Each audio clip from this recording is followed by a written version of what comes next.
Bonjour à tous et bienvenue dans cette nouvelle vidéo dans laquelle je vais vous partager mes techniques de jardinage, de création de zones de culture.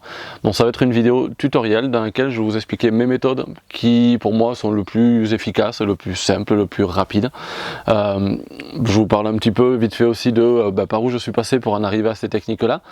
Comme beaucoup de permaculteurs, si ce n'est la plupart, je suis passé par les techniques des buttes. On a enterré du bois mort sous les buttes, on a fait les lasagnes, on a fait pas mal de choses.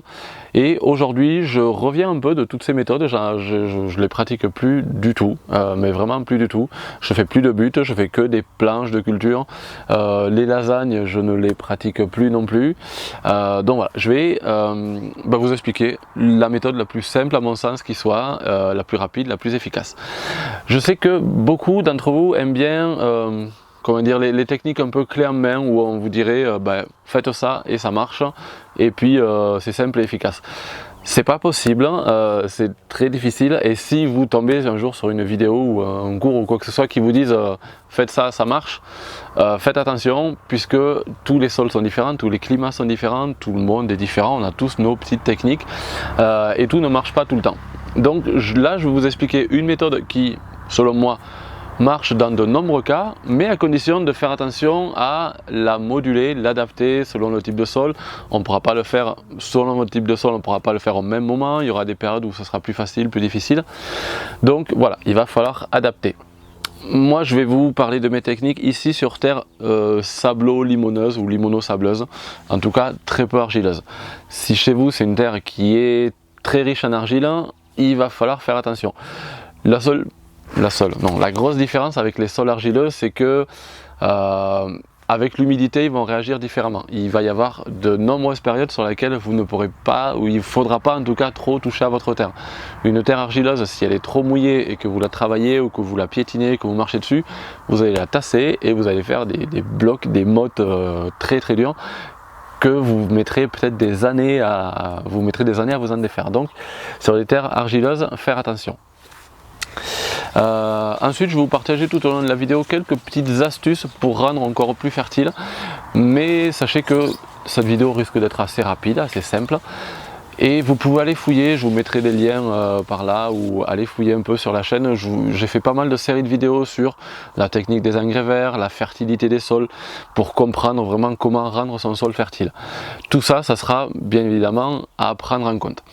Là je ne vais pas non plus vous parler d'association de culture, je ne vais pas vous parler de plantes en particulier, à savoir que ça c'est des techniques que moi je pratique pour la plupart des choses que je plante, et c'est comment on fait évoluer ces zones de culture qui va être différent selon ce qu'on y cultive. Si c'est pour une zone de plantes vivaces, on la crée au début et ensuite ça ne bouge pas. Pour les fruitières et tout ça c'est pareil, et pour des zones potagères, eh bien, on va la retravailler et on va essayer de voir un petit peu comment on l'a fait évoluer. Ça sera détaillé dans d'autres vidéos. Là en tout cas ce qu'on va vraiment détailler c'est la création de la zone. Voilà, je crois que j'ai fini avec la présentation, et c'est parti, à vos grelunettes, à vos fourches, on va voir qu'est-ce qu'il faut comme outil, et puis c'est parti. Alors je disais que cette méthode est assez rapide, on va voir pour une zone de culture, on va dire, je sais pas, moi je vais faire une estimation, mais une planche de culture de 5 mètres de long et en général de 1 mètre, 1 mètre 20 de large. En une demi-journée, en y allant tranquille, c'est largement faisable. Si vous y mettez à 2 ou 3, dans la journée, en une journée complète, vous faites pas tout le jardin, mais presque. Donc c'est assez rapide. Il y a d'autres méthodes qui sont un peu plus longues, notamment pour le désherbage. Je vous la résume vite fait, mais c'est pas ça qu'on va voir dans la vidéo. Si vous voulez, cet automne par exemple, là je la fais début d'été, si cet automne vous voulez créer une zone de culture, vous pouvez déjà dès maintenant mettre une bâche plastique ou n'importe quoi, ou du carton, faites attention à ce que ça reste en place en tout cas jusqu'à l'automne, juste étouffer, occulter la lumière sur toute une surface, et cet automne quand vous allez enlever cette couverture, toutes les herbes seront mortes en dessous. C'est une méthode qui est assez longue, ça prend plusieurs mois du coup, mais en tout cas il n'y a rien à faire, ça c'est assez simple. Donc là on va revenir sur ma méthode. En une demi-journée, il va falloir donc désherber. Ça sera différent selon de quelle zone vous partez. Moi, je vais vous montrer sur une zone qui est entre la jachère et la prairie. Mais voilà, quelle que soit la zone, Si c'est une pelouse, si c'est une jachère, si c'est une friche, s'il y a des herbes, des ronces, quoi que ce soit, il va falloir de toute façon d'abord enlever l'herbe. Première partie, et je vais vous parler de l'unique outil dont vous aurez besoin pour faire ça. On peut en utiliser un deuxième, la griffe, mais l'unique outil moi que j'utilise pour ça, c'est une fourche bêche, pour décompacter le sol. Si vous voulez faire des zones plus larges, vous pouvez faire avec une grelinette, ça marche très bien aussi. Donc première partie, vous allez, si c'est une pelouse ou une friche, vous allez enlever le plus gros de l'herbe qu'il y a en surface. Moi je passe un coup de tondeuse en général si l'herbe est un petit peu haute, et histoire qu'on puisse accéder à la zone. Si l'herbe est un petit peu haute, on va tondre sur la largeur de la zone de culture et sur au moins la largeur des allées sur les côtés. Puisque une fois que vous allez commencer à travailler votre zone de culture, la zone dans laquelle vous allez mettre vos végétaux, vous n'allez plus y marcher dessus, il va falloir rester que sur les allées. Donc vous tondez la zone de culture et les allées sur le côté, ou vous fauchez avec une faux, ou voilà, avec les outils que vous voulez, mais en tout cas vous dégagez la zone. C'est pas obligatoire si l'herbe est pas très haute, c'est pas obligatoire si vous n'avez pas peur de marcher dans les herbes un petit peu hautes. Vous pouvez juste écraser les herbes avec les pieds, ça marche aussi. Et puis, donc sur les allées, et puis sur la zone de culture ensuite, même si les herbes sont hautes, il suffira de les enlever, c'est pas grave si elles sont pas coupées. Moi je le fais puisque cette herbe que je tonds, que je fauche, je la garde de côté pour plus tard. Vous pourrez faire exactement la même chose si vous ne fauchez pas et que vous désherbez. Toutes les herbes que vous enlevez en désherbant, vous les gardez de côté de toute façon. Donc on vient à cette partie maintenant désherbage. Donc moi je décompacte soit avec une fourche, soit avec une grelinette. On décompacte bien et en essayant de bien ameublir la terre. C'est là que vous verrez, vous n'aurez pas la même facilité selon le type de terre que vous avez. Moi avec ma terre sableuse, c'est très facile de le faire n'importe quand, même après une grosse pluie, dans les quelques heures qui suivent, l'eau descend vite et la terre est facile à travailler. Par contre, pour une terre argileuse, s'il vient de pleuvoir, attendez quand même quelques jours que la terre est ressuyée. Ressuyée, en gros, c'est... imaginez juste votre terre, elle a une structure particulière, et la structure en gros c'est défini par la quantité la porosité, la quantité d'air dans votre sol. Donc ressuyé, ça veut dire il a plu, le sol est plein d'eau pendant qu'il pleut, et l'eau va finalement descendre et les pores vont se remplir d'air. Ressuyé, c'est quand tous les pores sont remplis d'air, que l'eau est descendue, que votre sol n'est pas trop gorgé d'eau. Ça sera vraiment, il faudra y faire attention sur une terre argileuse. On est sur une terre sableuse ici, donc pas de souci. Dès qu'il a plu, on peut y passer derrière. Et dans l'autre sens, pareil, si c'est trop sec, moi une zone qui est trop sèche, on le voit bien, on essaie de rentrer la fourche ou la grelinette, ça rentre pas parce que c'est sec. Quelques heures avant, je vais inonder ma zone. J'y balance quelques arrosoirs. La quantité d'eau, ça va être quoi, un arrosoir tous les mètres carrés, quelque chose comme ça, donc 10 litres au mètre carré. Voilà, pour une terre argileuse, il faudra faire attention, pas en mettre autant. Et pour une terre argileuse, ça ne sera pas une heure avant qu'il faudra le mettre, c'est 2-3 jours avant. Et comme ça, vous laissez le sol bien s'imbiber d'eau et vous le laissez se ressuyer. Une fois que ça c'est fait, donc on décompacte bien, on ameublit bien. Moi j'aime bien avec la grelinette relever un peu puis secouer un petit peu la grelinette pour vraiment que les mottes se cassent. Avec une fourche c'est pareil, dans un sens, dans l'autre, et puis on essaye de vraiment casser ces mottes, c'est pas juste aérer, on essaye vraiment d'avoir une terre meuble. Vous verrez qu'une fois que ça c'est fait, la partie désherbage c'est très simple, il y a juste à tirer sur les herbes, secouer un petit peu pour récupérer la terre. Et c'est désherbé. On voit bien qu'après ce passage là on a ce qu'on appelle le lit de semence avec une terre qui est bien fine et qui est prête. On peut pratiquer autre chose que je trouve moi un peu plus physique et on gaspille un peu plus de terre, c'est juste avec une houe par exemple faire sauter la couche enherbée qui est en surface. On enlève cette couche d'herbe, on la met sur le côté, mais quand on fait ça on enlève beaucoup de terre aussi, donc c'est pour ça que maintenant moi je préfère la méthode on ameublit, comme ça toute la terre on la garde. Quand on arrache les herbes, on a juste à secouer les herbes, on garde la terre. Et les herbes, donc, on les garde sur le côté. Gardez-les sur le côté et on s'en resservira plus tard, vous verrez. Donc quelle que soit l'herbe, si c'est du chien-dent, que ce soit de la potentie, que ce soit n'importe quoi, enlevez tout, essayez d'avoir une terre le plus propre possible, il y aura beaucoup moins de problèmes après. C'est pas obligatoire hein, de désherber complètement, mais moi j'aime bien pas avoir à revenir désherber derrière, donc j'aime bien que ce soit propre. Donc j'enlève tout, je garde les arbres sur le côté et je me retrouve avec mon lit de semences qui est prêt. Voilà, donc là on a terminé sur une zone qui fait à peu près 1 mètre, on va dire quelque chose comme ça, sur la largeur d'une grelinette. Donc en gros ça c'est moi c'est la largeur plus ou moins d'une zone de culture.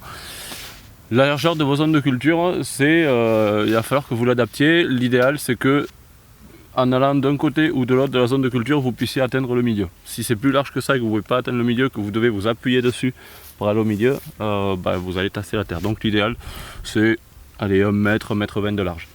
Donc là j'ai vraiment, comme vous avez vu, décompacté vraiment en profondeur avec la grelinette hein, et enlever toutes les racines qu'il y avait dans la couche arable, donc dans la surface. Donc vraiment toutes les racines.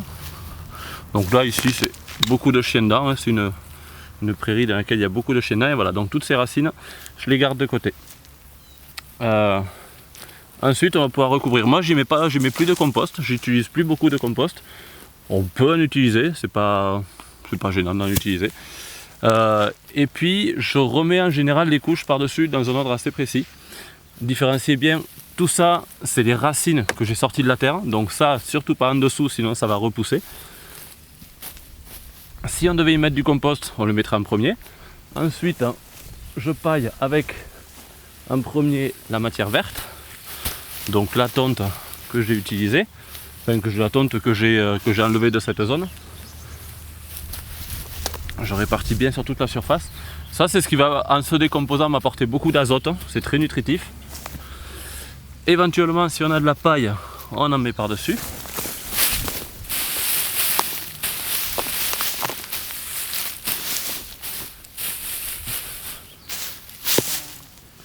Et on finit en mettant les racines des plantes, de tout ce qu'on a désherbé. Ça va finir par se décomposer aussi et apporter de la matière organique. Mais surtout en les mettant dessus et au-dessus du paillage, elles vont sécher là avec le soleil et au moins elles risquent pas de repousser. Des racines de chien-dent qui sèchent au soleil une journée, ça repousse pas derrière. Hein. Voilà, tout ça. En plus, normalement, si on a bien fait, alors celle-là j'ai peut-être pas bien fait, si on a bien fait le travail avant, on a vraiment enlevé toute la terre qu'il y avait autour des racines et ça risque pas de repousser. Donc je vais vraiment pailler la zone de culture, beaucoup. Il faut que ce soit assez épais pour que la lumière passe pas au travers. Et chose très importante, je vais pailler les allées aussi. Donc là je vous ai dit vraiment de désherber, de décompacter la zone que vous allez cultiver. Les allées, moi j'aime bien quand je désherbe, déborder un peu sur les allées, vraiment qu'il n'y ait pas d'herbe sur les bords des allées contre la zone de culture pour éviter que les herbes reviennent trop vite. Mais c'est pas important de désherber les allées puisque de toute façon vous allez les couvrir, vous allez les pailler. Ça c'est des choses que j'ai largement expliquées dans d'autres séries de vidéos que j'ai fait sur la fertilité des sols. Moi je couvre toujours les allées enherbées, s'il y a de l'herbe, du gazon ou quels que soient les végétaux sur les allées, ils vont manger de l'eau, enfin ils vont boire de l'eau aussi.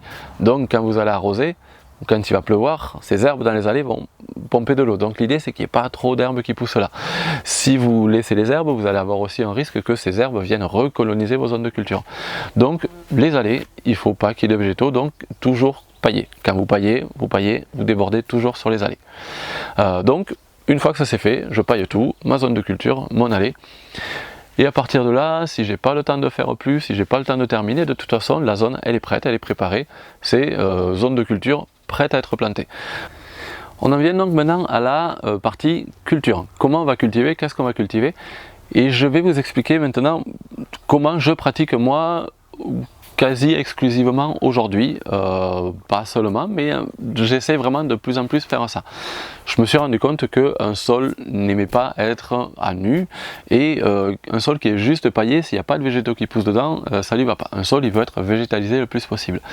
Allez voir dans la nature comment ça se passe, il n'y a pas un endroit où c'est paillé avec juste quelques plantes par-ci par-là, il y a des végétaux qui poussent de partout.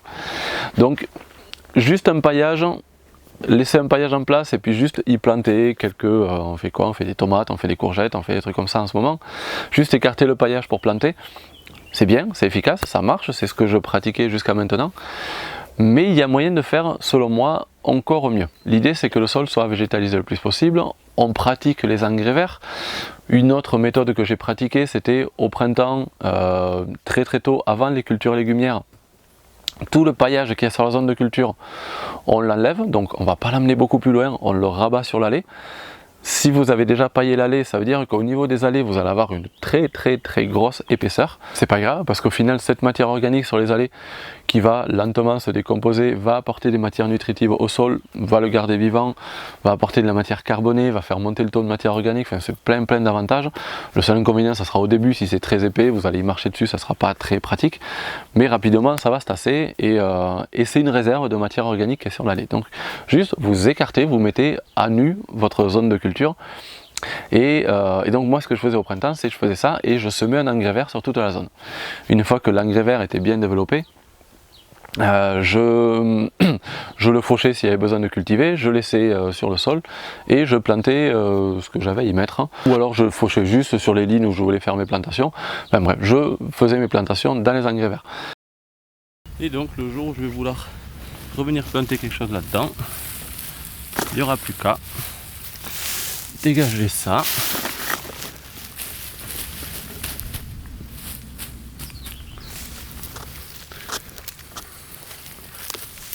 Et voilà, et là on a un carré qui est prêt à être planté, une terre qui est très meuble, qui est nickel pour avoir un bon lit de semences. Le fait en plus d'avoir aéré la terre, ça va activer la vie bactérienne aérobie du sol qui va minéraliser tout ce qu'elle peut dans le sol. Et ce sol donc au début sera très fertile là, sur le lancement. Le fait d'avoir rajouté encore un peu plus de paillage sur les côtés fait que même l'herbe qui n'a pas été désherbée là-dessous, ben là au moins elle ne va pas forcément repousser facilement à travers ça.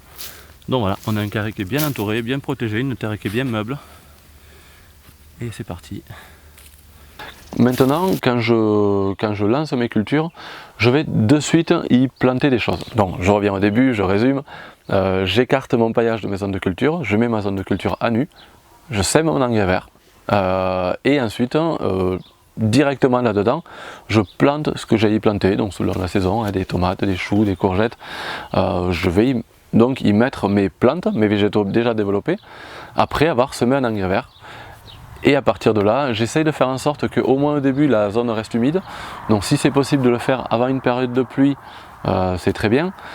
Et si c'est pas une période de pluie, ben, je vais essayer au moins les premiers jours de garder la terre humide, donc d'arroser quasiment tous les jours, selon le temps qui fait, toujours pareil.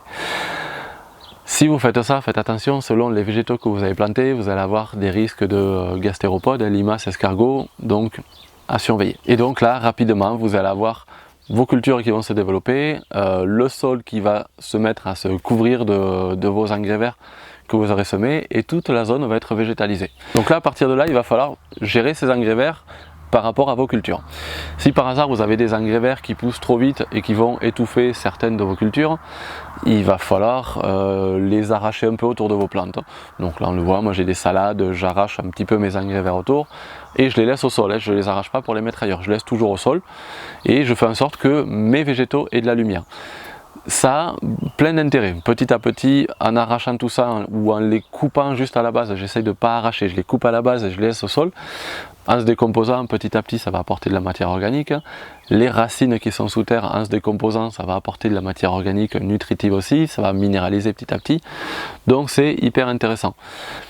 Mais ça va avoir un autre intérêt, le fait de stresser, alors ça moi c'est quelque chose que je vois mais que je ne saurais même pas comment vous l'expliquer en détail, mais le fait de stresser vos engrais verts, le fait de les empêcher de pousser, ça va faire un regain d'énergie sur vos autres plantes cultivées. En gros, tout essaye de pousser, vos plantes cultivées, les engrais verts, et si vous stressez certaines plantes, vous les empêchez de pousser, ben le manque à gagner qu'il y aura eu sur ces plantes-là, l'énergie qu'elles n'auront pas pris, les matières nutritives qu'elles n'auront pas pris dans le sol, va être renvoyé à vos cultures et donc ça va les stimuler petit à petit. Donc c'est quelque chose qui marche assez bien. Et puis ça a d'autres intérêts, je suis sûr qu'il y a beaucoup d'intérêts, on s'en rend même pas compte.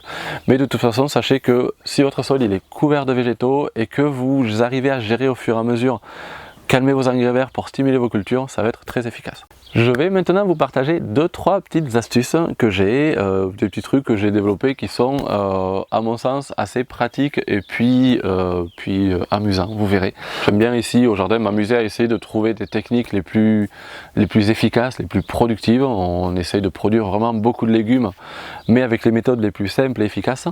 Donc une des choses que je fais maintenant, c'est quand je sème des engrais verts, j'achète des mélanges d'engrais verts. Alors, pour ceux qui vont me demander, moi perso j'achète chez Agrosemences parce qu'ils ont des prix intéressants, des mélanges intéressants, ils ont pas mal de choses que j'aime bien, donc je prends chez eux. Mais je ne les utilise pas tels quels. Je prends généralement des mélanges maraîchers. Il y a le mélange Wolf et le mélange maraîcher. En gros, dans ces mélanges, il y a pas mal de choses, mellifères et compagnie, mais surtout des plantes qui sont des légumineuses qui vont enrichir le sol en azote. Alors, je me permets juste, pardon, de préciser un petit truc, mais c'est pas en cultivant un engrais vert que vous allez enrichir votre sol directement en azote et que vos légumes à côté vont en profiter. Ça se passe pas directement comme ça, c'est un peu plus compliqué. Mais pour essayer de résumer, en gros, les légumineuses vont faire des symbioses avec des racines, au niveau de leurs racines avec des bactéries dans le sol, et ces bactéries sont capables de fixer, de récupérer l'azote gazeux de l'air pour en faire de l'azote organique qu'elles vont donner à la plante avec laquelle elles sont en symbiose. Donc vous semez des légumineuses, elles vont avec les bactéries fixer de l'azote pour que la légumineuse pousse bien. Et c'est vous, selon comment vous allez gérer votre engrais vert derrière, vous allez faucher vos engrais verts, les laisser au sol. Les racines en se décomposant vont redégager de l'azote, la plante en se décomposant va redégager de l'azote. Mais le légume qui pousse juste à côté au moment où vous le fauchez, c'est pas immédiatement qu'il va récupérer l'azote. Par contre, si vous pratiquez ça tout le temps, si vous cultivez des engrais verts avec des légumineuses tout le temps, eh ben, sur le long terme, il y aura régulièrement de l'azote qui sera dégagé dans le sol et donc vos légumes petit à petit vont en profiter. Donc quand vous faites un engrais vert à côté de vos légumes, le légume ne profite pas de l'azote de cet engrais vert, mais il profite de l'engrais vert qu'il y a eu avant. Donc au final ça finit par fonctionner quand même. Donc j'en reviens à mon engrais vert en mélange maraîcher avec des légumineuses.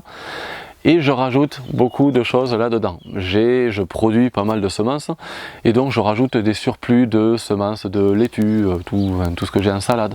Je rajoute des semences de plantes aromatiques, je rajoute un peu tout ce que j'ai en surplus, je mélange tout ça et je sème mon engrais vert.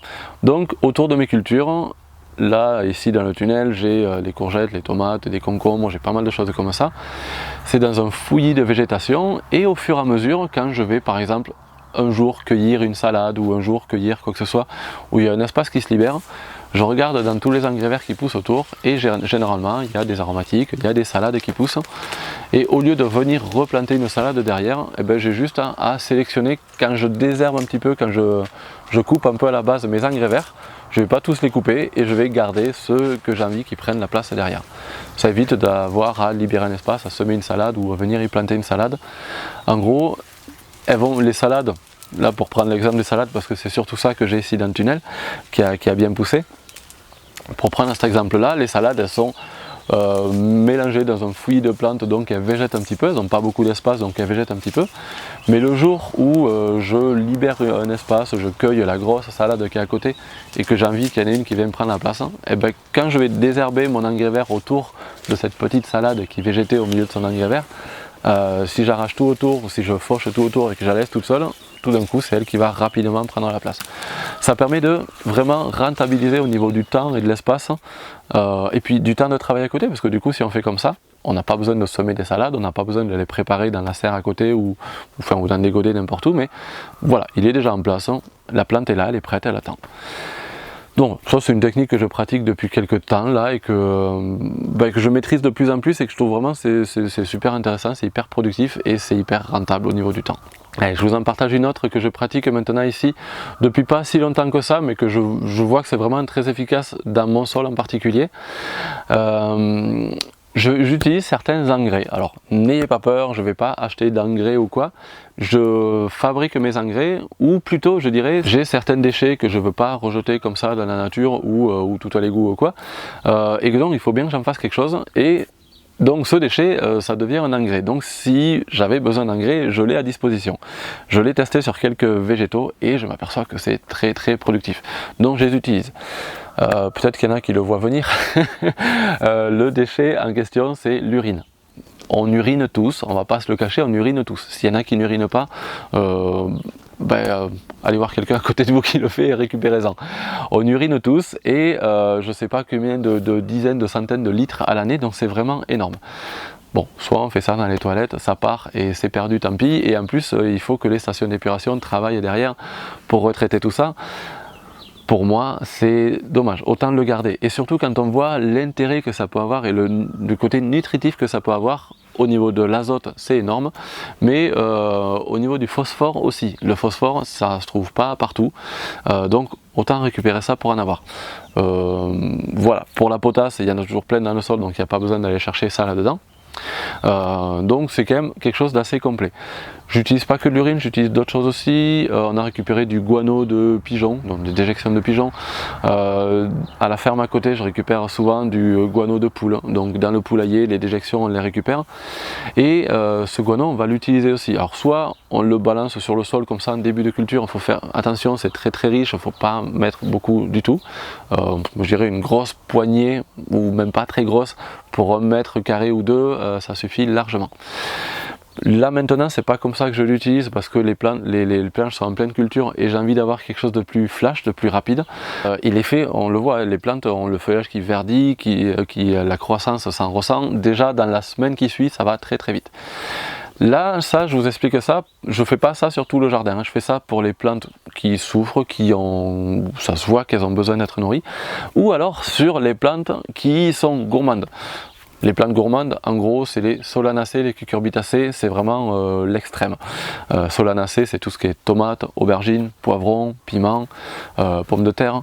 Et les cucurbitacées, c'est tout ce qui est donc toutes les courges, toutes les courgettes, les melons, les pastèques, les concombres. Ça, c'est des plantes vraiment gourmandes qui vont être plus productives, qui vont plus pousser si elles sont plus nourries. Après, vous avez les choux, vous avez pas mal d'autres choses qui aiment bien les sols riches, les rhubarbes, tous ces trucs-là. Bon, là, on est sur du vivace, pardon, on va pas s'égarer sur ça. Mais en tout cas, voilà, solanacées, cucurbitacées, là, vraiment, vous allez voir que c'est très efficace. Donc, comment je le pratique? Déjà, en ce qui concerne l'urine, j'ai une grosse poubelle, vous savez, les poubelles noires, avec un couvercle, important le couvercle, et puis c'est mes toilettes, j'urine dedans tous les jours. Je récupère que la mienne et celle de ma compagne aussi en passant. Voilà, je demande pas à tout le monde d'aller faire pipi dans cette poubelle ou quoi. Il y aurait moyen de faire des toilettes avec récupérateur d'urine. Ça, la technique de récupération, libre à vous de faire votre choix. Je vais répondre directement à une question qu'on me pose souvent, ça pue pas de faire ça, il n'y a pas une odeur? Clairement, si, ça pue la mort, ça pue, mais à un point que des fois j'ouvre le couvercle de la poubelle pour faire pipi dedans et c'est irrespirable quand il fait chaud. Il y a beaucoup d'ammoniac, c'est des trucs un peu forts là, ce qui se dégage de ça, c'est soufré ou j'en sais rien, mais en tout cas l'odeur est très forte. Donc voilà, faire attention, là je vous parle vraiment du stockage. Par contre, après utilisation, on arrose avec une fois, peut-être quand vous allez remplir l'arrosoir, ça va sentir un peu dans l'arrosoir, une fois arrosé avec, vous passez 1 heure ou 2 après, ça ne sent plus, donc c'est vraiment l'urine pendant le stockage, oui, on va pas se le cacher, ça pue, ça sent très très fort, c'est horrible, mais voilà, une fois qu'on l'utilise, non, là ça ne pue plus. Donc je stocke mon urine dans une poubelle, le guano il est séché, c'est dans des sacs ou dans des seaux, c'est sec.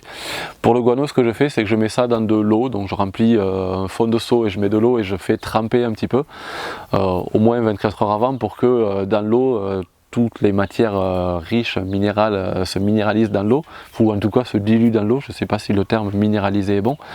Ça se dilue dans l'eau en tout cas, et voilà. Et comme ça, après, je peux récupérer, je filtre, je récupère ce liquide. Je mélange ça avec de l'urine, donc urine et jus de guano, juste urine, juste jus de guano, ça marche aussi, vous embêtez pas, faites avec ce que vous avez, de toute façon c'est très riche. Et ensuite, très très très important, il faut le diluer. Moi je mets 5 à 10%, jamais plus de 10%. Donc dans mes gros arrosoirs là qui font 12 litres je crois, j'y mets 1 litre. J'ai un petit broc là, un petit pichet, je prends 1 litre de ce mélange hyper azoté. Je mets 1 litre de ce mélange d'urine de guano dans mon arrosoir de 11-12 litres, donc j'ai un peu moins de 10%. Et ensuite j'arrose mes cultures légumières, pas tout le temps, c'est pas tous les arrosages, surtout si vous faites de l'arrosage manuel, vous faites ça 1 fois sur 3 ou 4 ou 5. pas une fois sur deux, c'est déjà trop. Donc une fois de temps en temps, je vais y mettre un petit coup comme ça.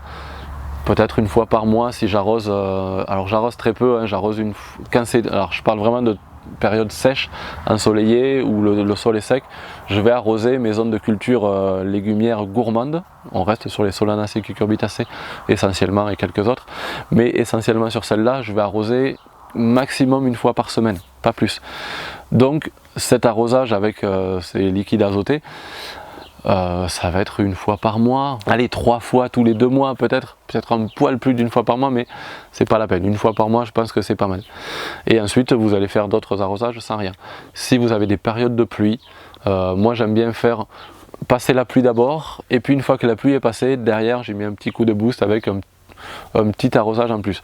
Là c'est même pas des fois c'est même pas pour l'arrosage, je vais pas arroser avec ça, c'est il y a eu un arrosage qui est passé, il y a eu une grosse pluie qui est passée, là typiquement aujourd'hui, là on a eu 12 mm cette nuit, voilà, je pense que dans les jours qui viennent, je vais y balancer un petit peu d'azote. J'en mets pas beaucoup, avec cet arrosoir de 10-12 litres, hein, je vais arroser une planche de 5 mètres de long avec, c'est vraiment, j'y mets un petit filet comme ça, c'est très efficace. Il y a toujours un risque avec ça, c'est d'en mettre trop. Et si on en met trop, ben on crame nos plantes. Donc vraiment 10% maximum. Et avec un arrosoir de 10 litres, on fait une planche de 5 mètres de long. C'est pas la peine d'en mettre plus. Vous verrez déjà, rien que ça a un effet qui est énorme. Voilà, allez, je vais pas détailler plus après les façons dont je m'en sers. Je pourrais, mais l'idée c'est après de vous laisser libre de faire vos expériences. N'hésitez pas de toute façon à me poser vos questions dans les commentaires. Voilà. Je vais arrêter là pour aujourd'hui, je pense que là on est bon, je vais pas parler forcément d'association de culture, tout ça, ça sera d'autres vidéos. Là c'était vraiment la création de zones de culture et quelques petites astuces pour que ces zones de culture soient productives, résilientes, efficaces et compagnie. Je pense que là il y a déjà de quoi faire dans cette vidéo. Je vous retrouve, j'allais dire très bientôt pour d'autres vidéos, je sais pas si ça sera très bientôt. Là je pense que pendant le courant de l'été, ça va être dur pour moi d'être régulier. Là déjà ça fait une bonne dizaine de jours que j'ai pas sorti de vidéo. Je suis en ce moment plutôt dans les recherches, j'étudie beaucoup, je suis vraiment sur la période où ça pousse très bien le jardin, on a une super année, donc là je suis plus sur une période de recherche, d'études, voilà, dans mon jardin, dans mes bouquins et avec les gens autour de moi. Donc c'est pour ça qu'il n'y a pas beaucoup de vidéos qui vont sortir les temps qui viennent. Ça ne veut pas dire que j'y travaille pas, donc promis il y aura d'autres vidéos, je travaille sur d'autres thématiques qui me semblent intéressantes, qui vont sortir bientôt. Voilà, je vous parle de tout ça très bientôt. Là je pense que dans la semaine il y a une autre vidéo qui va sortir dans laquelle je vous parlerai de où j'en suis, qu'est-ce qu'on fait, je vous parlerai du live qui va arriver bientôt, il va être bien, j'espère en tout cas, mais je pense qu'il va être bien. Donc je vous retrouve très bientôt, j'espère que cette vidéo vous aura plu, vous aura servi. Si ça vous a plu, partagez-la, abonnez-vous à la chaîne si ça vous fait plaisir, en tout cas moi ça me fait plaisir. Pour ceux que ça intéresse, vous pouvez me soutenir sur la plateforme Tipeee, et encore une fois un grand merci à tous ceux qui le font déjà, c'est grâce à vous que je peux faire tout ça et que je peux prendre le temps de faire des recherches à côté des vidéos, même si je sors pas de vidéos. Merci à tous ceux qui me soutiennent quand même, c'est très gentil, merci pour votre confiance. Et en tout cas je vous dis à très bientôt pour d'autres partages pendant l'été, d'autres vidéos, et puis bon jardinage à vous, à bientôt, salut.